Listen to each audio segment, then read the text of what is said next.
इसको अभी। तो मैं बता रहा था कि अगर वेलोसिटी अगर देखते इसके अंदर क्या होगी, देख रहे लेयर्स है ना, लेयर्स अगर है इसके, तो लेयर का अगर देखे वेलोसिटी है एट डिस्टेंस डी जेड, अगर चेंज होता है किस वैल्यू से, डी यू से, तो वेलोसिटी ग्रेडियंट जो है वो किससे मिलेगा हमें, D U by D Z. तो डी यू क्या है, small change in velocity, D Z is at a distance D Z, small distance D Z, ठीक है। तो ये हो गया हमारा D U by D Z, तो वेलोसिटी ग्रेडियंट है वो।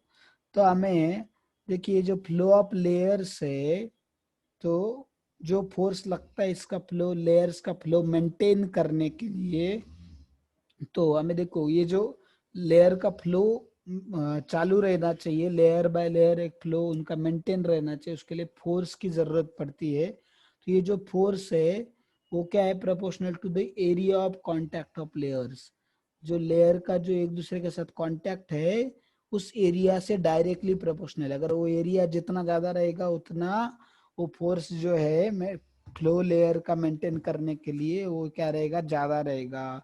And velocity gradient D U D Z भी ज्यादा रहेगा। तो इसका मतलब F is directly proportional to area of contact of layers into D U by D Z. तो प्रोपोर्शनलिटी साइन निकाला इक्वल टू लिया, तो ईटा क्या आ गया, F is equal to eta into A into D U by D Z. क्या क्या आ गया, F is equal to eta into A into D U by D Z, ठीक है। तो ये फोर्स आ गया हमारा। तो देखिए अभी ईटा इज प्रोपोर्शनलिटी कांस्टेंट और उसको कोएफिशिएंट ऑफ विस्कोसिटी ऐसे बोलते हैं। इस ईटा को क्या बोलते हैं, कोएफिशिएंट ऑफ विस्कोसिटी। ये क्या है इधर, ये जो है क्या सिंबल का नाम क्या है, वो क्या बताया मैंने, ईटा। ईटा, ठीक है। क्या है वो, ईटा। Eta, yes.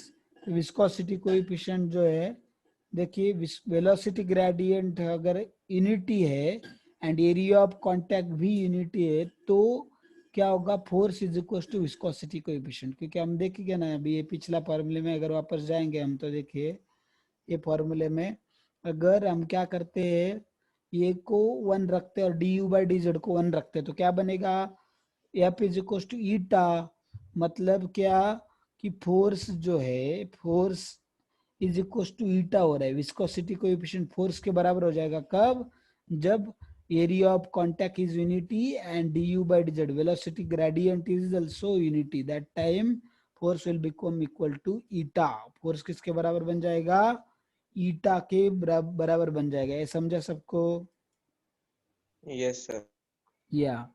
तो अभी देखिए SI unit of viscosity coefficient, SI unit जो है विस्कोसिटी कोएफिशिएंट का, वो कितना रहेगा, newton centimetre, newton second per metre square, newton second per metre square. तो इसको ही पास्कल सेकंड्स, क्योंकि newton per metre square is nothing but pascal second, ठीक है। ये Newton per metre square pascal हो गया, तो ये सेकंड वैसा ही रखा तो पास्कल सेकंड आ गया यूनिट। याद रखो किस विस्कोसिटी कोएफिशिएंट का यूनिट क्या है, पास्कल सेकंड या newton per metre square second. CGS में क्या होगा, unit of viscosity coefficient is poise. CGS में क्या है, पॉइज है उसका यूनिट। क्लियर, समझे, यस या।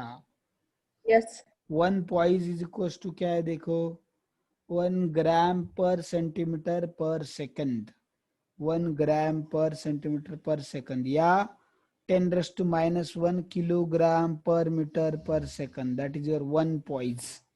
इज इट क्लियर, 1 पॉइज मतलब क्या, yes sir is for this is value of 1 poise. We'll go to next thing. At the temperature increase होगा, तो मैंने बता दिया ऑलरेडी, विस्कोसिटी इंक्रीज होगा। We temperature is viscous, temperature and viscosity are directly proportional to each other.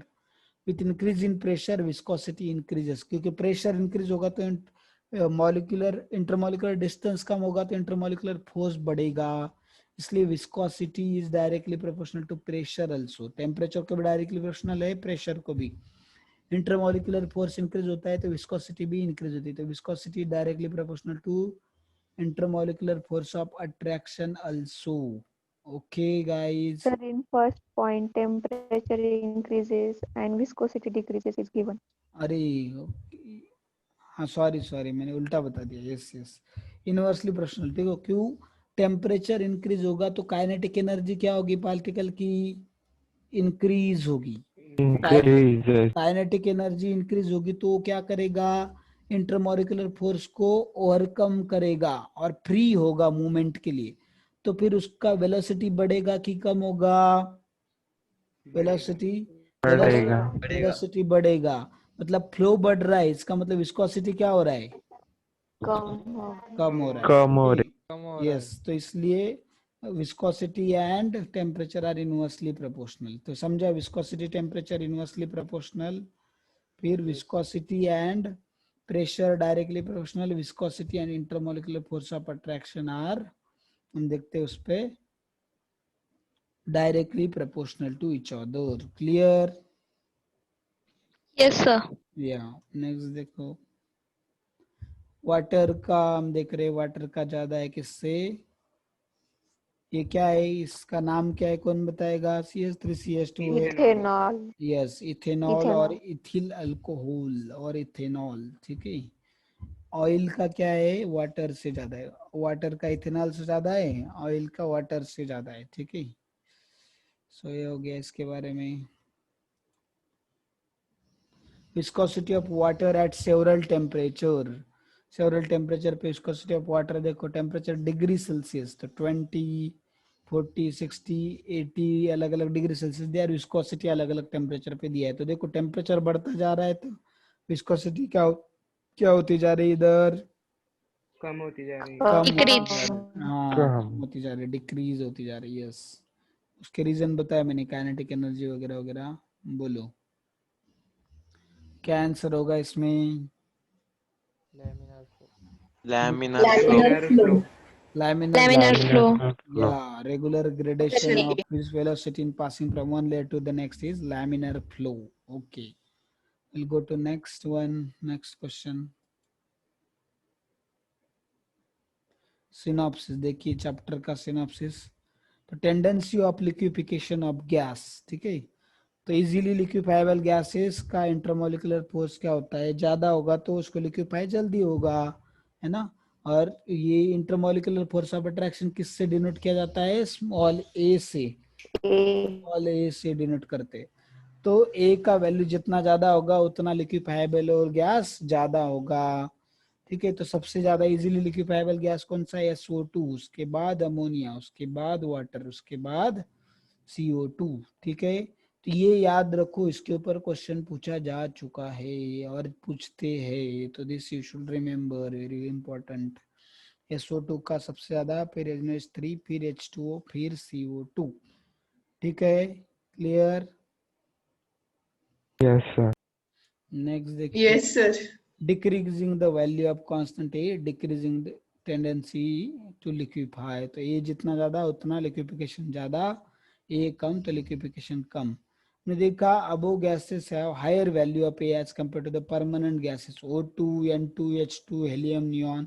वो permanent gases छोड़ के बाकी सारे गैसेस के लिए जनरली क्या है, हमने देखा पिछले वाले गैसेस को ए का वैल्यू क्या होता है, उसका ज्यादा होता है। तो इनकम्प्रेसिबिलिटी ऑफ गैस हमने देखा, बी अगर कांस्टेंट है, बी अगर वेरिएबल नहीं, बी बदलता नहीं है, या बी की वैल्यू बहुत हाई है, तो क्या होगा? गैस क्या रहेगा? इनकम्प्रेसिबल। ठीक है।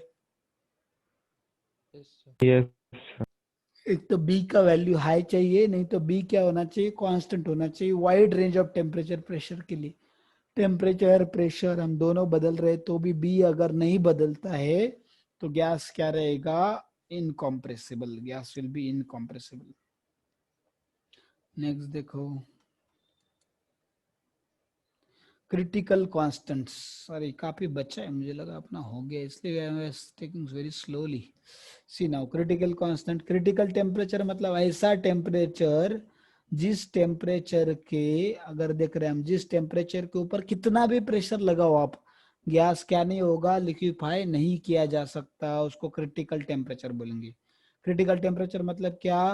Temperature above which gas cannot liquefied even after application of huge amount of pressure, that is called as critical temperature. समझा critical temperature? या critical temperature का फॉर्मूला आ गया 8A/27 RB। तो मुझे बताओ क्रिटिकल टेम्परेचर ज्यादा होगा तो गैस को लिक्विफाई करना आसान होगा कि डिफिकल्ट होगा? Difficult. डिफिकल्ट होगा? It will be difficult. नहीं, आसान होगा। क्रिटिकल टेम्परेचर जितना हम देखते ज्यादा होगा, क्योंकि देखो उसके ऊपर लिक्विफाई नहीं कर सकते, बट वो जितना ज्यादा है इसका मतलब उसके नीचे आसानी से लिक्विफाई कर सकते हैं। तो जितना ज्यादा होगा उतना लिक्विफाई आसानी से कर सकते हैं, ठीक है। क्योंकि देखो क्रिटिकल टेम्परेचर ज्यादा मतलब क्या, ज्यादा ये ज्यादा होगा, तो ये ज्यादा होगा तो लिक्विफाई इजीली कर सकते हैं कि डिफिकल्ट होता है? Easily. इजीली कर सकते, इसलिए TC is directly proportional to A and A is directly proportional to liquefaction. So TC is directly proportional to liquefaction. Clear? समझे? Yes, sir. और देखो B अगर बढ़ेगा तो TC कम होगा, मतलब लिक्विफिकेशन डिफिकल्ट होगा, इसलिए TC is inversely proportional to B and B is inversely proportional to liquefaction। इसका मतलब इसमें देख रहा है TC is directly proportional to liquefaction। इससे भी पता चल रहा है हमें, ठीक है। जिस टेम्परेचर के ऊपर हम गैस को लिक्विफाई नहीं कर सकते even after application of so much pressure is known as critical temperature. और क्रिटिकल टेम्परेचर पे गैस को लिक्विफाई करने के लिए जितना भी कम से कम प्रेशर देना पड़ेगा तो उस प्रेशर को क्रिटिकल प्रेशर बोलेंगे। Pressure present at critical temperature is known as critical pressure, ठीक है। Critical pressure. यस, और क्रिटिकल हम देखते क्रिटिकल प्रेशर और क्रिटिकल टेम्परेचर और क्रिटिकल प्रेशर पे जो भी गैस वॉल्यूम ऑक्यूपाई करता है that known as critical volume. समझा? क्रिटिकल वॉल्यूम क्या है? Volume occupied by gas at critical Yes, sir. Temperature and critical Sure. Critical pressure pressure. Pressure. Known as Critical volume. या critical volume. Yes, तो देखिए TC हमने देखा, फिर ये क्रिटिकल प्रेशर, तो क्रिटिकल प्रेशर PC कितना है? A/27 B³। तो PC का वैल्यू हो गया वो VC इज इक्वल टू कितना है आपका 3B। बॉइल्स टेम्परेचर मतलब ऐसा टेम्परेचर जिस टेम्परेचर में, ठीक है, रियल गैस क्या करेगा, बिहेव्स एज आइडियल गैस और एप्रिशिएबल प्रेशर रेंज। मतलब प्रेशर आप बहुत कम रखो, बढ़ाओ या मॉडरेट रखो तो भी क्या करेगा वो, generally real gas ideal gas की तरह बर्ताव करेगा। तो उस टेम्परेचर को बॉइल्स टेम्परेचर ऐसा बोलते हैं। बॉइल्स टेम्परेचर कितना है? TB is equal to A/27B, ठीक है। समझा? Yes, sir. Inversion temperature already बता दिया है मैंने। उस टेम्परेचर Yes, के sir. या उस टेम्परेचर के नीचे अगर गैस एक्सपांड होता है तो शोज कूलिंग इफेक्ट, ऊपर होगा तो हीटिंग इफेक्ट, और उस पे नाइदर कूलिंग नॉर हीटिंग, ठीक है। Distance travel by the molecule between any two successive collision is called free path.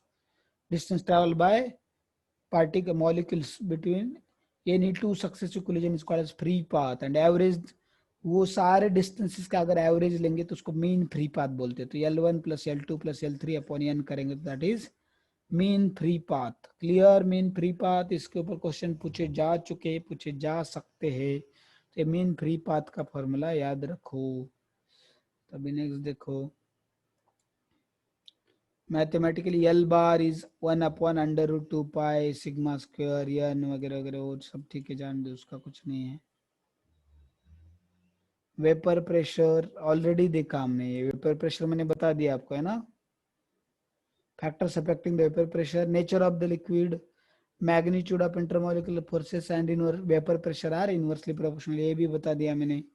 Temperature and vapour pressure are directly proportional. Boiling point भी देखा है हमने, ठीक है, बॉइलिंग पॉइंट भी देखा है ना हमने। Yes, Yes, sir. या वो भी देखा हुआ है detail, dependence on boiling point, ये सारा। जैसे एक फैक्टर, एक पॉइंट बताना था मुझे आपको, देखिए one point is that how much time is there? 3 minutes. Okay, तो देखो 3 minutes. Okay z is equal to क्या होता है हमारा P V upon R T. तो क्रिटिकल कंडीशंस में क्या होगा P C V C upon R T C. तो इसमें पी सी की वैल्यू रखो, वी सी की वैल्यू रखो और टी सी की वैल्यू रखो, आर की वैल्यू रखो। तो इन सब के वैल्यू रखेंगे तो हमें क्या मिलेगा मोस्टली 3/8 है आई थिंक सो। 3/8 कितना होता है आपका 0.7 है ना, कितना आएगा 2.5 ठीक है 725। तो ये जो है आपका 0.725 तो ये इतना क्या होगा आपका हमने देख रहे नहीं 725 होता है कि कितना इसका करेंगे तो 24 6 आ गए 7 375 उल्टा होता है 375 ठीक है 0.375 कितना वैल्यू होता है जेड का क्रिटिकल कंडीशंस में 0.375 याद रखो हमेशा 375 कांस्टेंट वैल्यू होता है 3/8 या 0.375 सो प्लीज रिमेंबर दिस। और ये आप ये कैसे निकाला है अगर आप पीसी वीसी आर टीसी सबकी वैल्यू रख देंगे ना तो कैंसिल होके सारी चीजें आपको क्रिटिकल कंडीशन में जेड का वैल्यू मिलेगा 0.375 या 3/8 कितना मिलेगा 0.375 या 3/8। Okay is it clear guys? Yes. This या तो ये हो गया। और ये जो ग्राफ इसमें दिए आप पढ़ने का ट्राई करो, ये ऑलरेडी आपको समझ जाएगा, हमने देखा है बॉइलिंग पॉइंट डिटेल में। नहीं तो फिर हम उसको इसमें ये चैप्टर में भी देखने वाले हैं सॉल्यूशन एंड कॉलिगेटिव प्रॉपर्टीज करके अपने को 12th में चैप्टर है उसमें डिटेल में हम उसको पढ़ेंगे अच्छे से। Okay is it clear guys? Thank you, sir. So 1 minute is remaining if anybody Yes. आपको किसी को कुछ डाउट है तो Yes, sir. किसी को कुछ डाउट है तो पूछ सकते हैं। We have 1 minute। No, sir.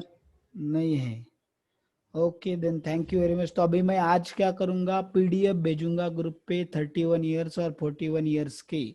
तो सबको क्या करना है वो पीडीएफ के क्वेश्चन आज और कल में दोनों पीडीएफ सॉल्व करनी है। तो आप रात भर जागो मत जागो मुझे पता नहीं, सो टाइम पास करो क्या करना है that you decide, but I want that Monday everybody should complete homework और डाउट पूछने हैं। तो जो भी डाउट रहेंगे उनमें वो मैं मंडे को लूंगा, मंडे एंड ट्यूसडे मंडे को लूंगा डाउट्स ठीक है? तो आप चेक करने वाले हैं क्या? हाँ मैं Yes, चेक sir. करने वाला हूँ। Yes I am Yes, sir. और मंडे को मैं चेक करूंगा किसने Yes. वो किया किसने नहीं। मैं ग्रुप पे चेक करने वाला हूँ मंडे को ठीक है, किसने होमवर्क किया किसने नहीं। तो सबने करना है, ऐसा मत करो एब्सेंट रहे।